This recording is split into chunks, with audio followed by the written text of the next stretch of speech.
What's going on, good people? We back.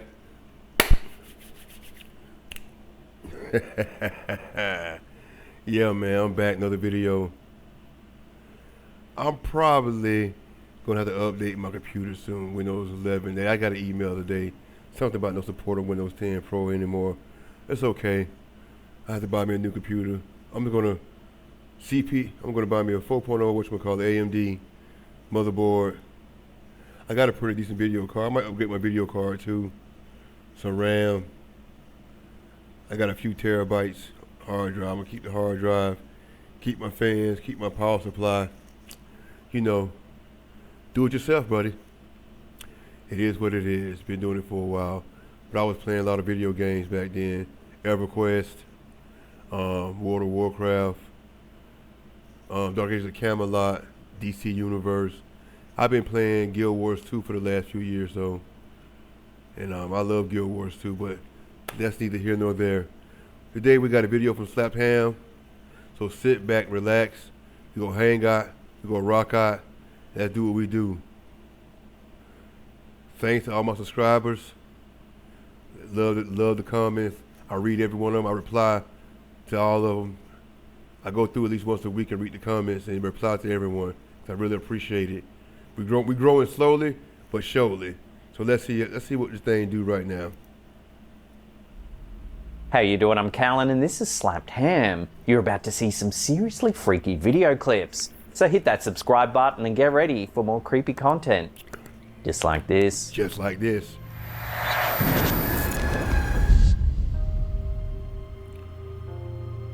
Starting today's episode off with a short and creepy little clip. This one was uploaded to TikTok by user at dingy_AYD.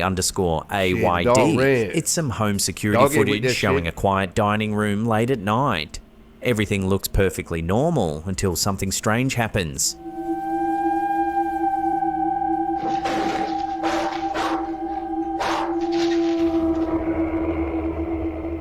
Startled, the family dog begins barking furiously at the empty space near the table. But what happens next is even more unsettling.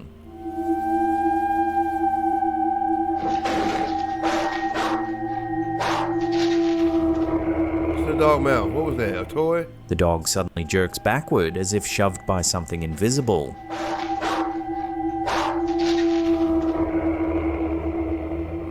Some commenters think it's a clear case of paranormal activity, poltergeist behavior perhaps, while others suggest clever editing.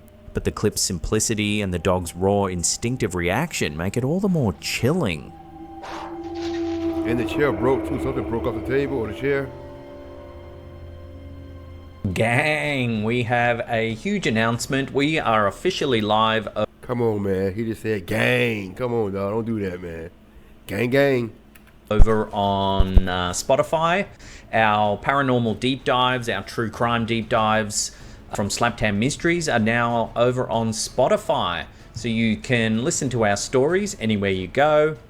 So if you can, follow the link in the description box down below. We'll also pin it in the comments. Follow us over there on Spotify. Leave us a 5-star review if you can. Helps us spread out and find a new audience on Spotify, which would be awesome. So there you go. We've got quite a few episodes up there already, and we'll be releasing new episodes every Friday, Eastern Standard Time, around 10 or 11 a.m. So keep an eye out on that. Best way to do it is to hit that follow button. That way you'll be notified every time we drop a brand new episode. So check us out on Spotify. Much appreciated. Our next story takes us to a suburban home where a simple Halloween decoration turned into a terrifying ordeal. A woman named Erika Harrington had ordered a decorative doll from Amazon for her upcoming Halloween celebration. No. At first, it seemed like nothing more than an ordinary prop, until Erika noticed that the doll seemed to move on its own. You can see right here, you see how she's turning around? Okay, that's normal because of the wind. But hold up, look at her. She's turning back around. Whenever she stepped outside, she claimed the doll would shift positions, always turning slightly toward her, as though it were watching her every move. She turns and she continues to look at me. No, I'm trying to get myself in the house at this point. What disturbed her most was that the doll never moved randomly. It always seemed to deliberately face her. Why are you stopping right there to look at me? I don't play that. It's time for her to go. Then things escalated. Arika began receiving motion alerts from her home camera showing a person detected on the porch. But each time she checked, no one was there. Her garage door opened on its own. Her dog began staring at empty windows as though following something invisible.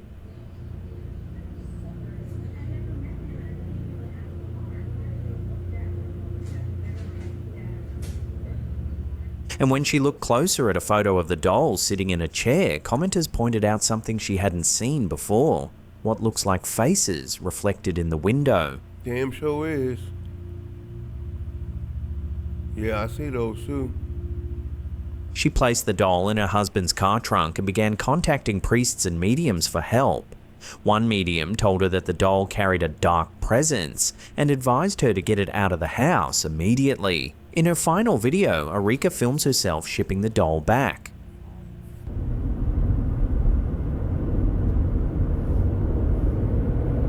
She says she can finally breathe again, but admits the house still feels off. She's gone. I'm walking away.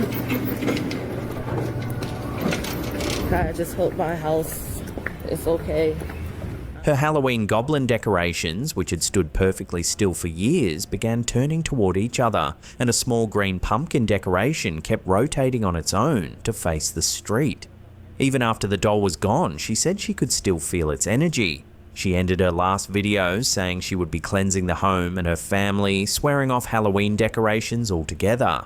Arika's story has since gone viral, sparking debate among viewers.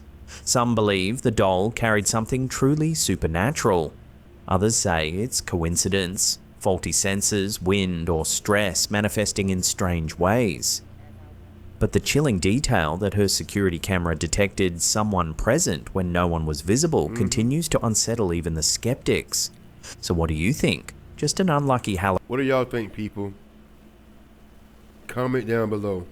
Halloween prop, or something far darker that refused to be ignored? This eerie set of photos was sent in by a viewer named Bailey S, and the story behind them is enough to send chills down your spine. The pictures were taken back in 2012 on Halloween night in Sandy, Oregon. Bailey was posing with her 2-year-old sister-in-law before heading out to trick-or-treat.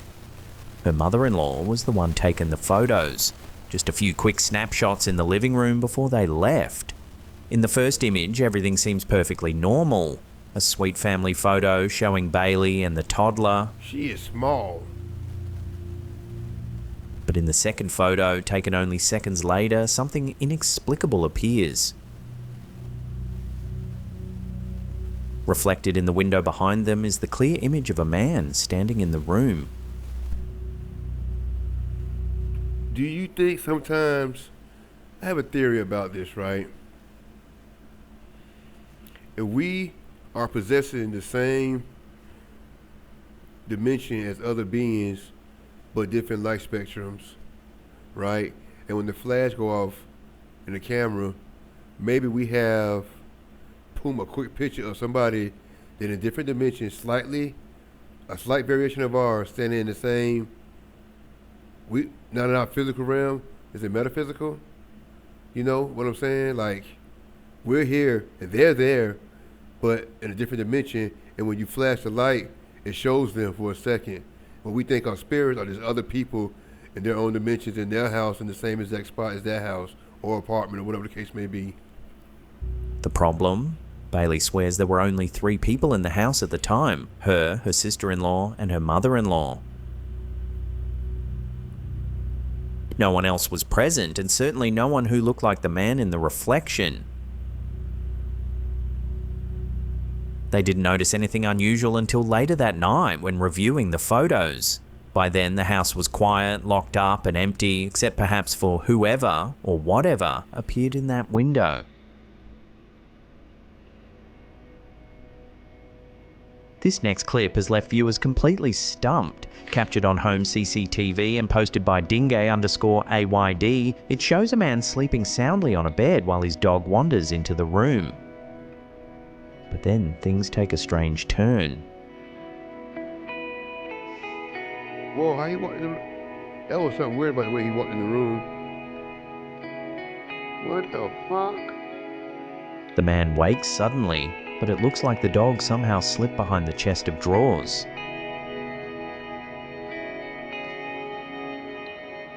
No, I don't like that. A second later, the same dog, or what looks exactly like it, reappears at the doorway, standing calmly as if nothing happened.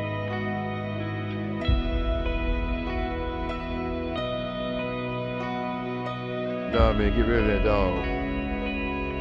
Some viewers believe it's just an illusion, perhaps a second similar-looking dog entering the room at the same time, but others aren't so sure. They insist the footage looks too seamless, too uncanny, suggesting it could be evidence of a glitch in the Matrix, or even a brief slip in time or space. You know, they say the glitch in the Matrix, right? But if that movie never would have got released, would that be a phrase right now, glitch in the Matrix? Boom, I just broke the internet. If the Matrix movie was never made, or the book was never written, would we have the phrase, a glitch in the Matrix? Let me know. So what do you think? Camera glitch, twin dog, or something reality bending happening in that room?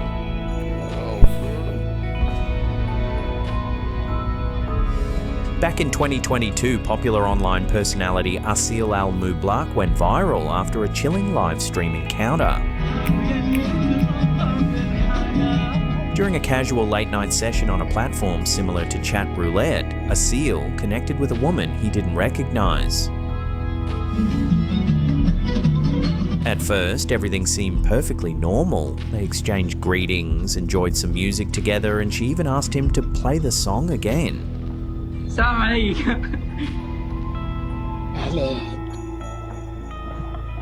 when Asil began talking to her more directly, he noticed something was off. I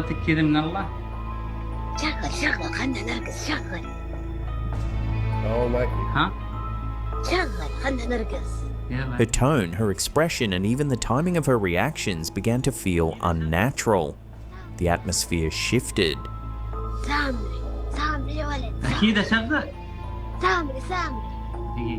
Sensing something wasn't right, he decided to test what he was feeling. Asil played a recording of verses from the Quran.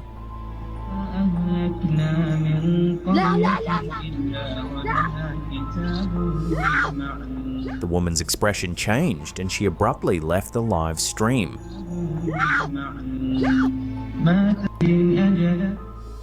Viewers flooded the comments, convinced they'd just seen Asil come face to face with something supernatural, a jinn. According to Islamic belief, jinn... Yeah, you know, I'm a Muslim as well, so if you can't take the words of the Quran, yeah, I was a jinn probably, or somebody who worshipped the darkness. Inner spiritual beings created from smokeless fire. Like humans, they can be good or evil, but evil jinn are said to fear the Quran, especially verses that glorify Allah's power and majesty. When confronted with Quranic recitation, evil jinn often flee instantly, unable to withstand the divine words. On the other hand, righteous jinn, those who follow Allah, find comfort and peace in the sound. As for Asil, he later told his followers that he couldn't explain what happened, only that he felt a powerful energy the moment he began playing the Quran, and that the woman's sudden disappearance confirmed his suspicions. So was this just an eerie coincidence, or something not of this world revealing itself online?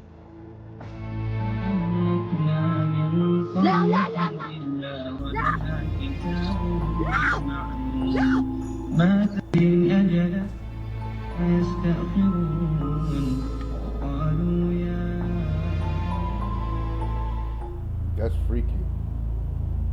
This next clip was sent in by viewer Jessica P, and it comes straight from the security cameras of a local brewery, and what it captured is truly strange.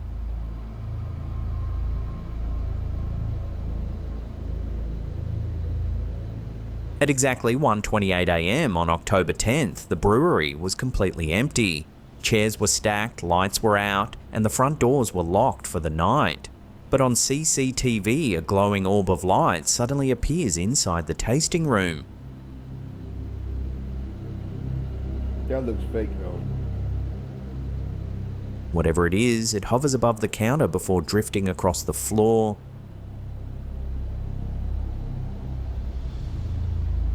Cap.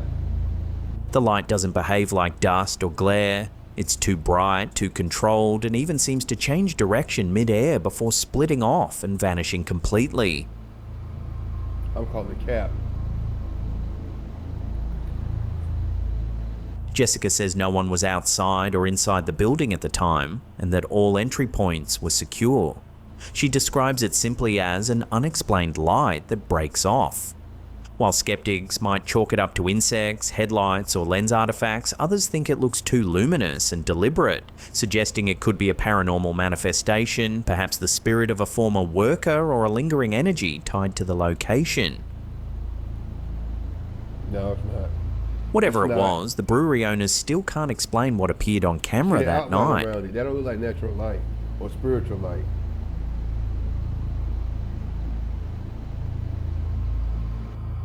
And why would it come in front of the camera and stop? Look. This eerie submission comes from a viewer named Penn who captured something strange while working on a creative project, a stop-motion film featuring a small fox puppet. The fuck? The photo was taken back in 2013 using an iPod Touch in a quiet private garden that once stood on the historic grounds of Eltham Palace in London. Penn says they were alone at the time, carefully photographing the puppet frame by frame. But when they looked back at the image later, something unexpected had appeared. Next to the puppet, you can see what looks like a shadowy set of legs. Like it's Penn walking, insists that no one else was present and that the shadow wasn't visible when the photo was taken.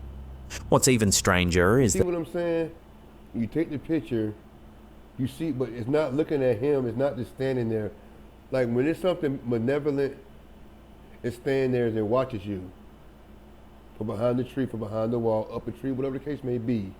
But that picture looked like whatever it was in motion. Not even notice he was there, just walking this way, walking on his own accord. And that's why I believe that sometimes dimensions blend, man, and we cross over with each other. And the thing that we call spirits or ghosts, like you seen videos where you see people walking on the sidewalk and they disappear, or you see a shadow figure jogging on the sidewalk. I truly believe that that's somebody in a different dimension, close to ours, but not in ours, and cameras can pick it up for a few seconds because they merge at certain times. The energy get real high, and they doing their own thing in their dimension though. And the things we see, they don't see. You know what I'm saying? Different energy, different vibrations. You dig what I'm saying? Do you smell what I'm cooking here? I've done a lot of reading on these things. I have my own hypotheses about these things as well. So, you know, I'm just saying. that Eltham Palace, known for its centuries of history and royal connections, has long been rumoured to be haunted. Built on medieval foundations, parts of the property are said to be home to ghostly figures that have been seen wandering the gardens and corridors. Was this just an odd trick of light, or did Penn accidentally capture a spectral presence from the palace's storied past? Coming up in our last segment, we take a look at one of the most influential poltergeist cases in history. But before we do, hit that like button as it really helps us reach new audiences. Please do that. Do it on mine too. In I need 1938, people to in the come. quiet suburb of Thornton Heath, Croydon, just south of London, the ordinary home of Alma Fielding, a 34-year-old housewife, became the stage for one of the strangest and most influential poltergeist cases ever recorded. What began as a domestic haunting spiraled into a psychological mystery that would change how paranormal investigators understood ghosts forever. The case, later called the Croydon Poltergeist, was investigated by Nandor Fodor, a Hungarian Jewish journalist and psychical researcher who served as chief research officer at the International Institute for Psychical Research. Fodor's findings would ultimately bridge the gap between psychical research and psychoanalysis, proposing that hauntings might not come from external spirits at all, but from the hidden trauma of the human mind. In February 1938, strange things began to happen in the Fielding home. While Alma and her husband Les were bedridden with illness, a 6-fingered handprint appeared on the mirror beside their bed. That night, a tumbler shattered mid-air, a cold wind lifted their eiderdown, and an invisible force hurled objects across the room. The next morning, the chaos intensified. Their teenage son, Don, narrowly dodged a flying pot of face cream, and the family's lodger was struck by 2 coins that seemed to materialize from nowhere. A light bulb unscrewed itself from the ceiling, vanished, and was later found still hot to the touch on a nearby chair. Word spread quickly. On February 19th, reporters from the Sunday Pictorial newspaper arrived, and what they witnessed made front-page news the next day under the headline, "Ghost Wrecks Home." They saw an egg shoot down the corridor, a china dog crash to the floor, a chunk of coal sail across the room, and a teacup explode in Alma's hands. Among those captivated by the story was Nandor Fodor. Desperate to prove the existence of genuine supernatural phenomena, and to restore his credibility after exposing several fraudulent mediums, Fodor travelled to Croydon to meet the Fieldings. Initially, he suspected a classic haunting, but as he spent more time with Alma, he began to notice that the activity always seemed to centre around her. When she grew emotional, the phenomena intensified. When she calmed down, it stopped. Fodor arranged for Alma to be examined under strict laboratory conditions at the IIPR headquarters in Kensington. There, researchers observed more strange phenomena, objects appearing out of thin air, glass breaking, and small animals inexplicably materializing. Among the apports or manifested objects were a scarab beetle, a Javanese sparrow, an ancient oil lamp, a fossilized shell, and even a white mouse. Once, while traveling by car, a live terrapin appeared suddenly in Alma's lap. But things took a darker turn in May 1938, when Fodor, now suspicious, ordered Alma to undergo X-rays before a séance. The results revealed that she had been concealing items, including a locket and brooch, within her body cavities to simulate supernatural manifestations. Fodor didn't stop there. Instead of dismissing her as a fraud, he saw in Alma something much more complex, a woman expressing deep psychological pain through physical phenomena. He concluded that the poltergeist was not an external entity, but rather a manifestation of Alma's repressed trauma and inner turmoil.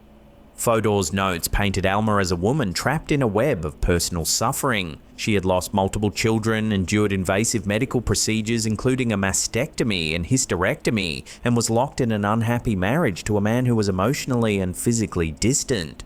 Under this strain, Fodor theorized, Alma's mind had split. One part performing the haunting unconsciously as an emotional release, while the other part remained unaware. He described the poltergeist activity as objectifications of mental anguish, physical eruptions of repressed emotion. This interpretation shocked his peers. His colleagues at the IIPR, scandalized by his Freudian approach and allegations of sexual repression, expelled him later that year. His papers were seized and thought lost during the Blitz, but rediscovered decades later by historian Kate Summerscale, who chronicled the case in her acclaimed book, The Haunting of Alma Fielding.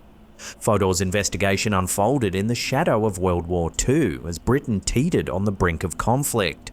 Reports of ghosts and hauntings surged across the country, which Fodor and later historians interpreted as manifestations of national anxiety. Collective hauntings born from fear of the unknown. Alma's story in this light became a microcosm of her era, a woman's domestic haunting reflecting the psychic unrest of pre-war Britain, where rigid gender roles and psychological repression left little room for the unspoken to surface except in supernatural form. Though his career with the IIPR ended in controversy, Fodor's revolutionary theory laid the groundwork for a new understanding of hauntings. His work influenced later writers and filmmakers, from Shirley Jackson's The Haunting of Hill House to Stephen King's Carrie, stories where the supernatural and the psychological intertwine. In 1958, he published On the Trail of the Poltergeist, reaffirming his belief that ghosts were not spirits of the dead, but echoes of the living, the screams of the subconscious made visible. The Croydon poltergeist remains one of the most bizarre and psychologically revealing hauntings in history. A story of shattered glass, psychic pain, and a woman whose anguish seemed to bend the laws of physics. For Fodor, the haunting was not a visitation from beyond, but a reflection from within. Proof that sometimes the most frightening ghosts are the ones we create ourselves. That's true.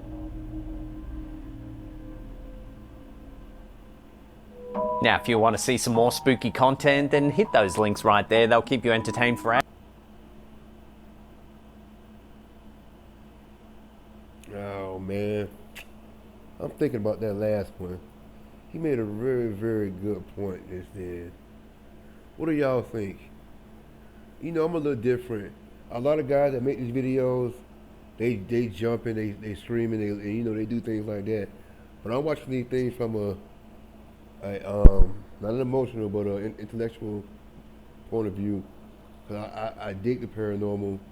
I'm the type of person. I'm a life path 7, so I want to know everything about everything. And I have to figure it out. I think I've come to my own conclusions though, on my own ideas how it really works. You know, not saying there isn't spirits out there that's walking around. I think that most of the time the ones that we do see, like I said earlier, I'm gonna reiterate it again, are dimensions encroaching on each other, and you see somebody jogging or something like that, or walking, and it could be somebody in their own dimension or a different vibration than ours, that's slightly adjacent from our reality. You know what I'm saying? So I've seen shadow people that's staring directly at the person, following them from tree to tree or whatever. And even when they go behind the tree, they're going into a different dimension. So I believe there's pockets out there in the universe where you're in the forest, you'll be walking, there's no bug, there's no nothing. Everything just goes silent. And that's when you cross over to their realm where our reality and their reality meets. I'm telling you, man, go watch Hellboy and the Golden Army and watch the beginning titles when it's coming on, and it tells you that human and fake creatures live side by side, but man became too hungry, too bloodthirsty, and too greedy, and the fake creatures went off into the forest and created their own realm. You know, in our world, but not in our world. And there's invisible walls that we cross into sometimes. We can't see them. We cross into their world unless they want to be seen. You understand what I'm saying? Hope that makes sense. I'm just saying. I should write a book. Maybe I will. But y'all have a good day, man. This Big Unk signing off. Thank you for joining me. I appreciate you. And like I always say, man, hate comes from the enemy. Love comes from the Creator. So y'all have a good day out there, man. Be safe, be well. Take care.